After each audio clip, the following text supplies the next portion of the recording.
All right, so industrial cannabis in Costa Rica. The fantastic plant, fantastico. What is the first thing you think of when you look at a potato? Well, that has nothing to do with cannabis, I know, but I'll get to this. Wait. So when you think of a potato, what's the first thing you think of? Potato chips, papa frita, risotto. Does anybody think of what another product that potatoes make? Vodka. How many people thought vodka when I showed potatoes? Zero. Okay.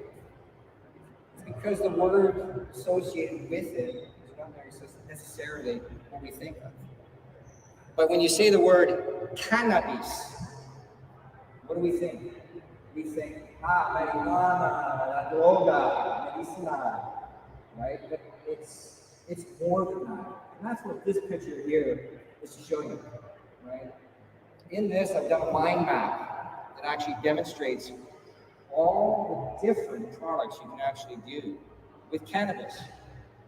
Cannabis is more than just medicine. It's more than just a drug, right? It's everything else. What a lot of people don't know is 97% of all cannabis grown in Canada is actually for food, comida. It's not recreational, it's not medicinal. That's the other little small part that they talk about, right? Everything else. Cannabis is everything else, not just a drug. And that's what this does, that mind map is for, is to demonstrate all those things it can do. This fresco that you see here, that's from a building in Italy, Bologna. And if you can read it, it says, Cannabis protectio. No cannabis, no cannabis, no cannabis. This is a very old fresco, right? And you see this word used there, and it went on to illustrate showing all the things you can do with it. Mostly it was for in food and other things. But very interesting. So building with hemp, all these different buildings are actually made with hemp. And the future, right, in France, for example, right, is going to be structures like this. These structures, all municipal buildings are going to require to be built with natural-based products. 50%. The largest building in the world made of hemp is this building right there, bottom left-hand corner. That is made from hemp. Then you have on the top right, or on the top left, that's the Adnan's Brewery in England. Those panels all around the building were made from cannabis. And of course, you have residential buildings and other buildings that are all there. So these buildings all are made from hemp. And it's only just the start. These are some of the things that I do and I've commercialized. So in the top right corner, that building that you see red, right up here, that red is actually a cannabis paint. When I first made these paints, I would go to trade shows, I would mix the paint right there in front of everybody. I take my finger and I go, I challenge any of the paint producers to do this. I stick my finger in my paint and then I taste it. And I can tell you a lot of people would be going like, ooh, wow.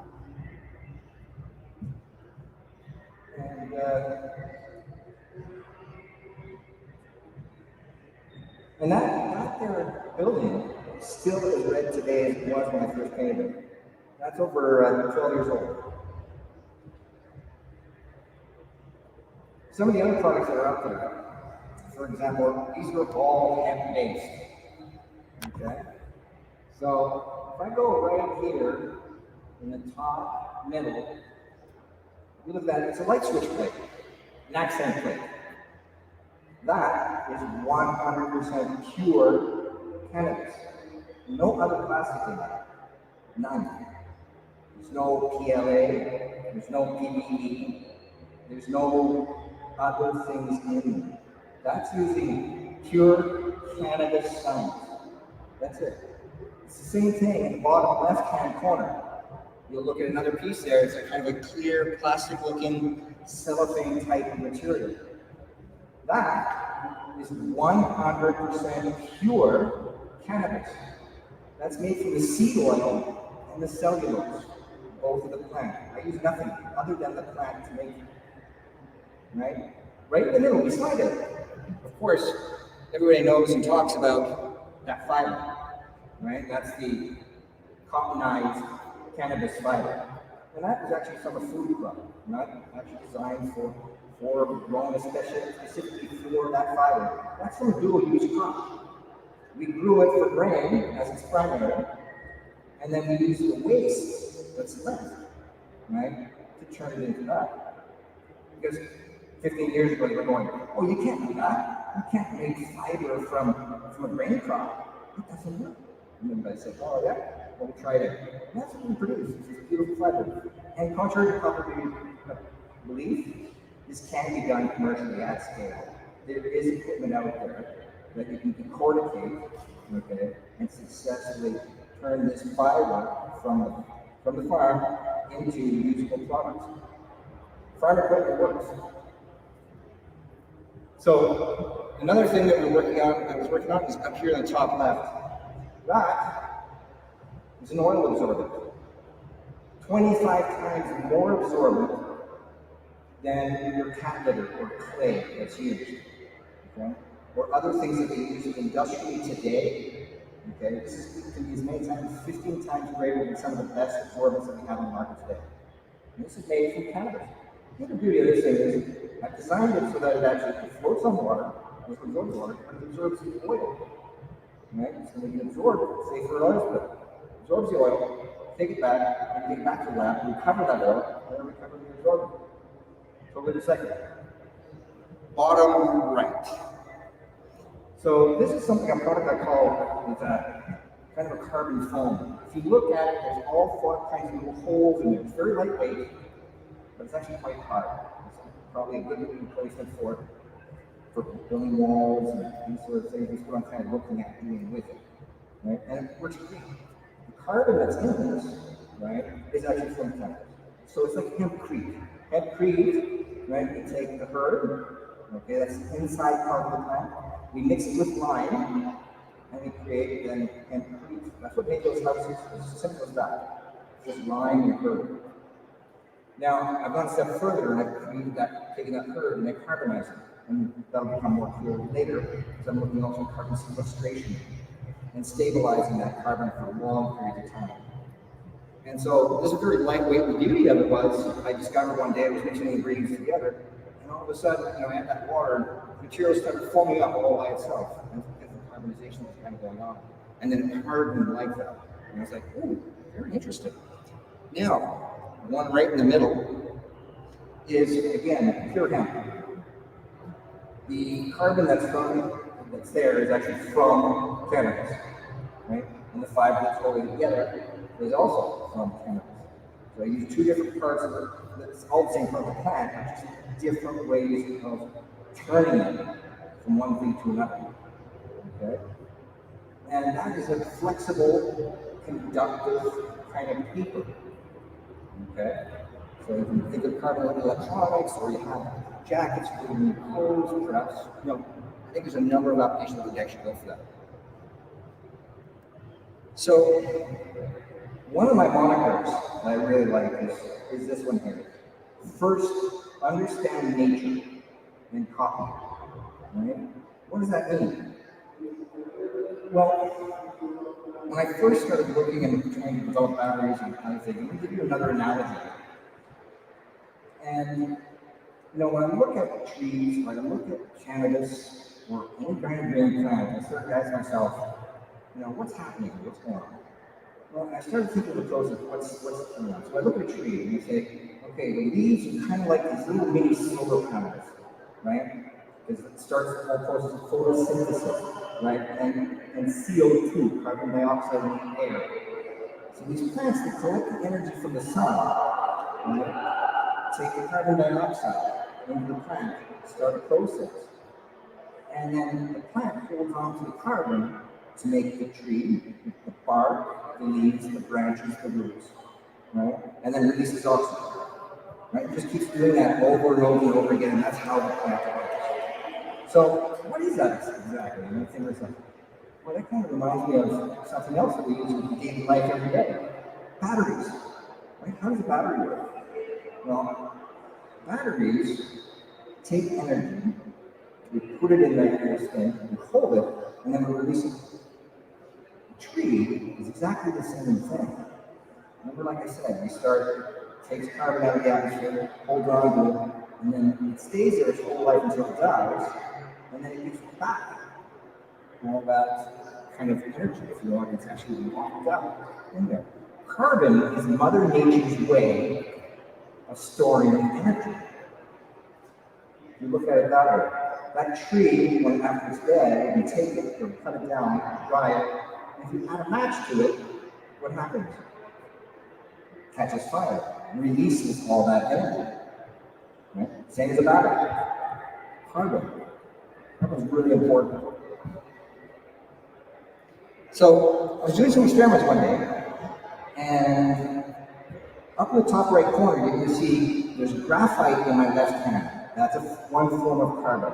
It's an allotrope of carbon, crystalline allotrope of carbon. In my right hand is a stalk, a piece, which is part of the cannabis stick that I took, I carbonized it, turned it to charcoal, basically. In the cup is salt water from the ocean. So I ran down to the beach, scooped up some water, ran back to my kitchen. And then notice what happens when I put the two carbons into the salt water. The light turns on. See the top picture, there's no light? Bottom, light turns on. And that's made from carbon. This is just pure carbon. So, 2 years ago, I did these things. I've been playing with all these materials over and over again for many years. And trying to find different ways of enhancing hempcrete. I love hempcrete and I love biocrete. Plants, you can combine these. And so that's what this is here. This is basically taking the carbon, from the plant, and I mixed it with the lime, the same binder. Combine them together, and then I discovered it had some conductive properties. If you look at the picture, in the top part of it, it says 1.03, that's volts. Right? By making a simple kind of a battery here, I take the material that's a part right here. This is the carbon and lime together. Okay, you have the red lead that's here, that's my positive. There's a piece of toilet paper underneath as my separator. And then after that, there is the piece of tin foil. The same tin foil that you use in your kitchen to cover food or you cook with. Okay? Just some salt water in between, and lo and behold, it was generating 1.03 volts. So that got me thinking. I said, well, that's pretty interesting. I said, can I store energy in my concrete walls or my concrete or, all these different things? I'll start experimenting.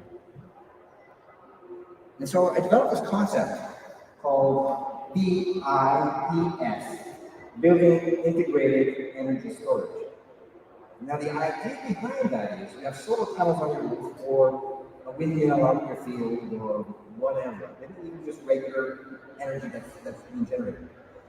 And you have this brick. I make these bricks. So this brick, is hempcrete. One brick there. And what you have there, is 4.5 volts and about 4 or 5 amps.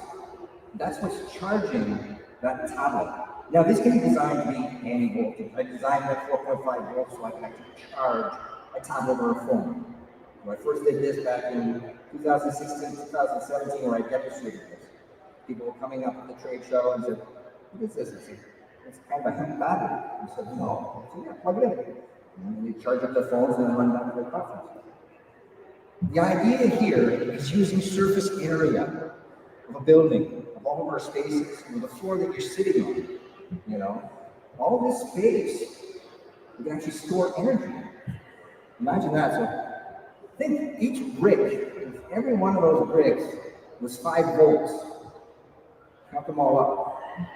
And when you reach 1,000 bricks, you got what? 5,000 volts that you can actually store in that wall. Right?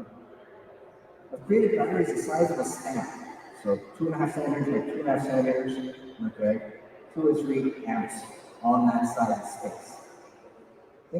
Now look at the wall, just in this building alone. If you think 2.5 centimeters, how much voltage and amperage could you put across it? And yeah, no, you won't get electrocuted if you walk up to the wall and touch it and lick it. You're not going to get zapped. It's protected by the materials that you're actually working with. Called third-day code.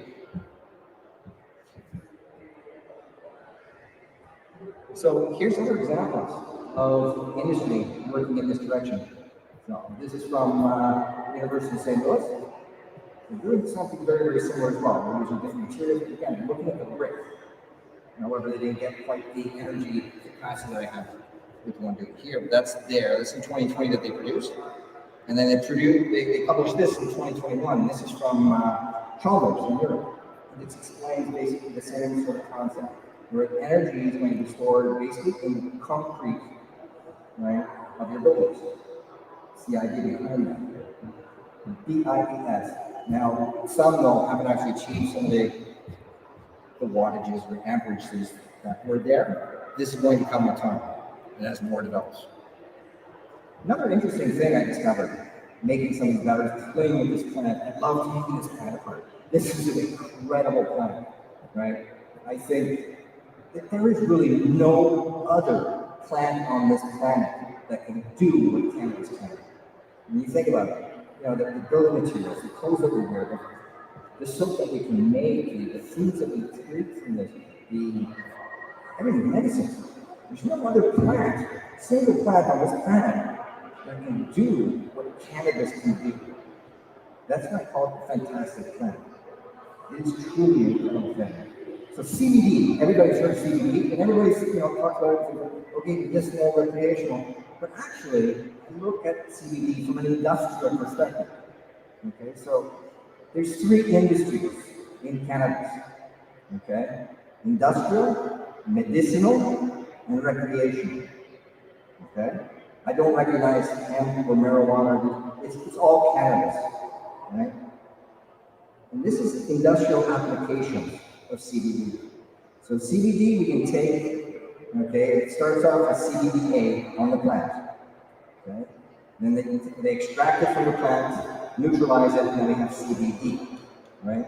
Now you can take that CBD and continue and create Delta 8, Delta 9, all these other derivatives that come from that. But that's done in an acidic environment and exposed to air or oxygen. So that's one direction that they go with. Now, I decided to go in the other direction, in conversion. So instead of doing an acidic environment, we look at an alkaline environment and exposure to oxygen again. And this is what we get. It oxidizes to quinone. Now, on my wine map, you'll actually see there's one there. It's called HU331. The quinones that actually developed there are actually used for cancer treatment. So you can take these CBDs, right, instead of looking at them to an acid direction or the alkaline, and different things. Quinones, okay, and carbon, we already know make actually these fantastic batteries. You can literally make energy from that whole plant. I mean, tell me what other real plants can actually do that. You get your medicine, you get your energy, you get your food, you get your clothing, everything. It's truly incredible. So, what else makes cannabis really special? It's a C4 plant, okay? And trees are C3, generally. What does that mean? Well, if you look right up here, this is one of the key points in regards to it. Cannabis to optimize the production of carbon dioxide, pull it out of the atmosphere, better than any other plant, because it's a C4 plant. Those plants that are C4 have evolved, right, to deal with higher levels of carbon dioxide. That's cool. Nature was already thinking about our problems 13 million years ago, saying, oh, yeah, those humans are going to come along and they're going to screw everything up. We're going to have to do something to get ready. Not this one. It's right here. There's a solution. You compare 1 acre of trees to 1 acre of cannabis. Look at how much carbon can be actually sequestered and captured by that plant. So we have all kinds of problems in our, in our world outside right now, right? Not just medicinal, but environmental. And this plant now is looking to address, right, a lot of the problems that already exist. We just have to know how to use this plant. It is a fantastic plant. So 4 times as much, 10 tons, 10 tons. And that's actually a conservative number. I've seen numbers up to 20 tons per acre in 90 days. 90 days. That's how quickly we turn this plant on. Here in Costa Rica, you guys are awesome. Canada, we only get 1 crop a year, right? 1. That's all the time they have to grow it because the rest of the time they get a lot snow and everything else. Here, you guys can be growing this all year round. All year round. All year round, nonstop.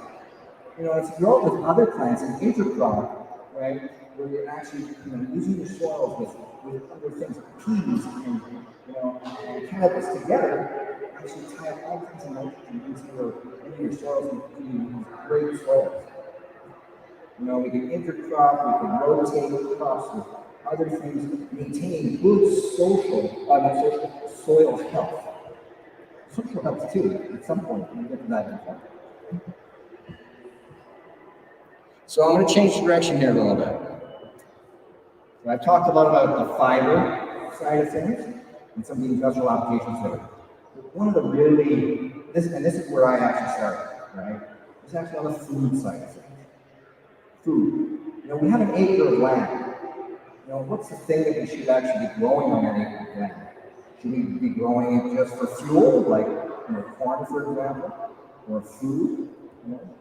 I love plants that you can actually do multiple things on 1 acre of land. Like I said before, you can grow this crop to grow for seed, right, and grain, and you can also grow it for the fiber, right? So we talked about the fiber, how about the food? So that's another thing in regards to this plant that I don't think a whole lot of people actually recognize. Is this here? Let thy food be thy medicine. And thy medicine be thy food. About 400 BC. 2,000 years ago. They knew this. Right? That your food is what keeps you healthy. It's the food. When you're healthy, you don't need medicine because your food is your medicine. An apple a day keeps the doctor away. This is an expression I was taught when I was a child. Eating the proper food. And all those foods that we have, apples, broccoli, all these things, all have these incredible properties. Well, hemp is really, really cool ones I don't think a whole lot of people know about. And one of them is edison protein. So, it's a globular medicine, right? And it's the most bioavailable protein source, right? Think about that for a minute. We need proteins, right, in our diet, not just starches. This is a great protein source. You think steaks? I love steak. Don't get me wrong. I love eating meat, but at the same time, edison protein is a lot wrong for it. And this is why, 68% is obviously protein in that. And you're thinking, so what he's talking protein? What does that have to do with anything? How does that do with food, and medicine? What is that, Well, actually, edison protein is a major factor in DNA repair, right? Really important, I think. We've always talked today about mRNA vaccines and DNA damage and all of this stuff. It actually is one of them, right? Corrects the DNA damage. So closely resembles a globulin and blood plasma. They actually can create blood plasma from this protein because it's so closely resembles the stuff that we actually use in our body. So, like it says here, editing protein produces antibodies, which are vital to maintain. But doesn't actually produce the antibodies. It helps stimulate your body's own production of it, right? So that to improve and support immune health. So, editing antibodies. Now, my colleague, a very close friend of mine, she's actually the one that actually has put a lot of this stuff together in regards to nutrition. And she wasn't able to make it here today. She kind of tied up in the States with all the travel stuff. She'll be arriving actually tonight. So she'll be around the next few days. But here's some really interesting information in regards to this. Gut perform many enzymatic functions within the body. Okay? These things are absolutely crucial, essential, right, to our health. And it comes from this plant, medicine. It comes from the seed of cannabis, right? So, like it says here, the metabolites in the human body, the human will biosynthesize what? Hormones, hemoglobin, enzymes, antibodies. Just from eating a seed? Really? Wow. So, essential nutrients. We're all kind of still talking about, the CBD and leaves. We think, oh, let's roll up those leaves. No. What we should be thinking about as well is how do you eat this? Right? Instead of smoking it. Right? Because look at what's actually packed in this flower, right? So, in this flower, it's actually considered to be one of the most nutrient-dense foods on the planet today, right? Look at the things that are in this. It contains essential fatty acids, 9 essential amino acids, dietary fiber, right? Enzymes, vitamins, minerals, flavonoids, beverages, proteins, phytocannabinoids, they're all there. All of them. From one plant. And one little tiny seed, So, this is something I think is crucial. Why has it been eliminated from our diets for so long? I think in time, I haven't had a chance yet, but I think one day somebody will put together a list and say, how many diseases could have actually been avoided if we have this actually integrated into our diet every day. Now, I want you to think that THCA, CBDA, THCA is non-psychoactive, right? So you can have cannabis in the field with 1%, 2%, 5%, 10% THC, and as long as you don't heat it up, right, you're not going to get high. It's only when you add heat, it's called decarboxylation, convert that THCA to the neutralized form and convert it and change it into delta-9 that it becomes psychoactive. When it's live in the field, it's not psychoactive. You can walk up to it, grab that plant, put it in your mouth, you're fine. You're not going to go tripping out. If you take that though and you put it into a brownie and you cook it in the oven, yeah, you're going to get a little hot. But this is something that I think is really important for people to understand, right? It's this part right here, right? In regards to that early stage development, what a lot of people don't actually realize is just that during early pregnancy, okay, those successful embryonic passage through the oviduct and successful implementation, okay, into the uterus require critical enzymatic control and an enzyme, phytocannabinoid, found in where? In cannabis. Found in cannabis. Essential for life. Right? We need these phytocannabinoids in our bodies. Women need these in their bodies. You see even more. And so I think it's crucial. And anybody saying that this is a dangerous plant. We have to take it out of our society. Okay? It's completely local. Because from everything I read about it, there's nothing but benefits from this. We need babies. Okay? So this is just one example of what other people around this world actually use this for. There's many others. Japan, China, Malaysia, Europe, all over. Different ways of using this plant in different ways. This is really kind of cool, right? Is that children, right? Mothers in South Africa use this, mix it up in their food, and it's to help wean their babies off the breast. Why? Because that globular edison protein, right, is so crucially important. Right? How many other proteins can you actually say about? How many other plants you can actually use? One, it helps with your pregnancy. Two, used to be the babies with a healthy type of protein. Truly incredible, I think. And these are things that are essential to life. So, as I said before, raw cannabis, right? Flowers and seeds, provide just about everything. They got the carbohydrates, protein, fat, water, vitamins, minerals, trace, calcium, sodium, potassium, omega-3 fatty acids, compounds, blah, blah, blah. All of this stuff, is in this plant. We need to stop thinking about cannabis, again, solely as medicine or recreation. Right? And I've already just talked about all these other things here.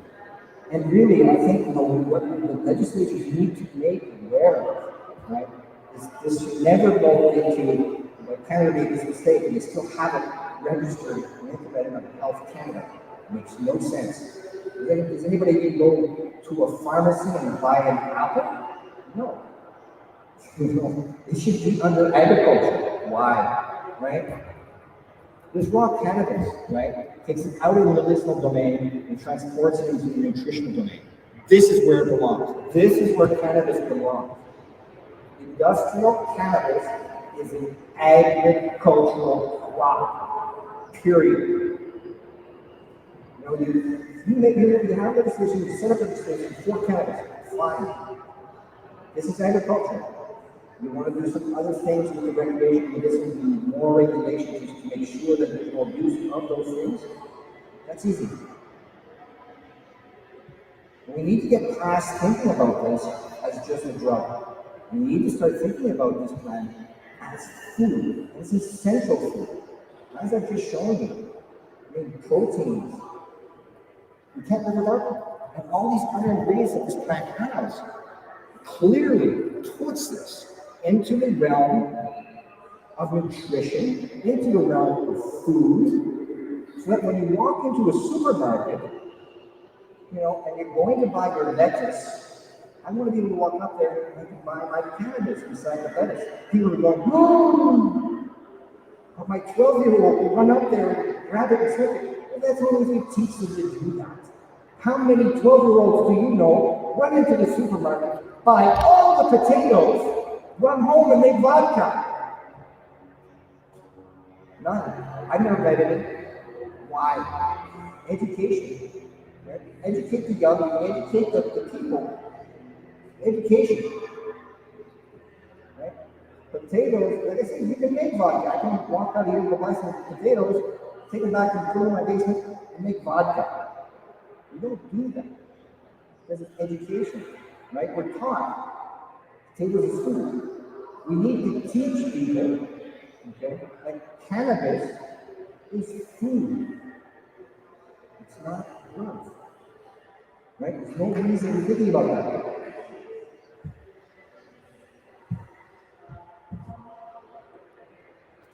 So here's more information basically on raw cannabis. Right? Some of the things I've already mentioned before, like the THCA, CBDA. If we incorporate this plant into our daily diet every day, think about it. Right now we have all the therapeutics. We're thinking of taking CBD and smoking that every day and all this, and blah, blah, blah. But if our body has access to this plant in its natural form, take it, put it on your salad, eat your salad. Guess what the body's going to do? It's going to use those chemicals that we provide to it in its natural form and use it however it needs to help maintain your body. The endocannabinoid system can only get a lot of these ingredients from this plant. And just remember, endocannabinoid, right? Well, that's cannabis. THCA, CBDA, CBGA. These are all the natural forms that grow on the plant, the raw plant, right? If you don't cook it, right, and eat it raw, you're not going to convert those things into the more drug-like components. Your body will. You're not going to be eating hundreds of pounds of this every day. Maybe there's some people that might. I don't know if I would eat 100 pounds of this stuff every day. It doesn't have the greatest taste. Those terpenes are a little strong. But, you know what I mean? These things are all there now that the body can actually use it and correct for some of the diseases that are endemic within our society. If this became, worldwide use everywhere else, I'm sure one day there will come out a study saying that this plant can correct for Alzheimer's, can correct for this, can correct for that, can correct for this cancer, can correct for this and that. I am absolutely sure of it based on all the early evidence that we're actually seeing. So this is back in Canada. This is actually Erin's backyard. She makes everything. Pestos. How many people like pestos here? Pestos are great. Spaghetti sauces with cannabis. It brings out that flavor of the tomatoes that you wouldn't believe. The flavonoids and all this. It's really incredible. And you eat this raw. Pestos are raw. You just take that food out. And then your body gets access to all these natural things. We'll just go in the yard. And this is the low THC variety, right? So 0.3, percent. Never going to get high with it. Even if you cook it, you're not going to get high with it because the CBD is much higher, right? There's always a balance. So, cannabis and COVID. So early at the beginning of the COVID crisis, back April, yes, April, University of Lethbridge in Alberta, did some work and said, cannabis has the potential of combating COVID. So that was the beginning of hearing about some of that. Very interesting, and talking about the ACE2 receptor and all that. And this is what the study started showing. And then this just recently, right? And actually, what eventually happened. So they continue to work on this, and this University of Oregon, right? Continue doing some work on that. And what I found was, notice here, CBGA, CBDA, right? Bound to coronavirus spike protein, which allows the virus to enter the human cell, right? It's a blocker, right? Similar to some of what is actually going on, not the same mechanism of action as, say, for example, ivermectin or Paxlovid, but it's down that line of thought in regards to how to stop this. It's not a vaccine. It's a very different mechanism of action that's actually happening here, right, in regards to that. But it shows that cannabidiol inhibits SARS-2 replication and promotes post-innate responses. Remember, too, back when I was talking about Edison protein, right? And Edison protein is doing the exact same thing. So you're combining them something that is promoting that immune system, right? Eating the hemp seed, right? It helps to build all those natural structures you already have in your body. And then you're introducing them, your CBDA, to your body. Guess what? You've got a perfect natural defense, to a flu that's coming on. Like I say, it's a matter of time before they actually tell you that. Yeah, if you eat cannabis, you're not going to get cancer. I'm sure there's going to be all kinds of things that can come from this. It is truly a fantastic plant. Oh, that's right. That's what I called it at the beginning, right? So, take a look here. Pfizer, right? Everybody's heard of Pfizer, right? I mean, that's the vacuna and all that. Guess what they did? Look how much they just spent on just that. They're betting really big on cannabis and that technology I was just talking about for COVID. 6.7 millones. That's a lot of money, you know. Again, that's going to be for that. It's more of the CBD stuff. Big pharma was now jumping in this game. 5 years ago, they weren't even close to this. They weren't even talking. Today, right? People, let's say 5 years ago, this is all, yeah, this anecdotal evidence and blah, blah, blah, blah, blah. That would never happen. Well, Pfizer's taking cannabis really seriously. 6.7 million dollars, right? This is what the government thinks stuff, right? Now, if I'm in government, I'm saying to myself, there's no reason why man should be good. I have not heard a reasonable argument yet. I hear everything in regards to, well, society will collapse, everybody will start smoking marijuana, they're all going to go crazy. Well, Canada legalized several years ago, and things are still working, so it's all fine there. So, there's all kinds of arguments against cannabis, and this is why education is so important, and how to move things forward, right? Knowing the truth and then spreading that thing. This is what I do a lot of times. I travel all over the world and I speak at conventions and speak at. Thank you very much, by the way, for the invitation here this year. This is my first conference back in 2 years. Thank God. I think COVID is on its way out and we're going to get going again. But yeah, 2 years. So, like I say, it is so important, so very, very important that we understand this thing and we take this forward, and we show people. Here's the science, people. Here's the science. You don't need to worry about this plant. It's not going to make your children crazy. It's taking this plant. Here's the science. Thank you all very, very much.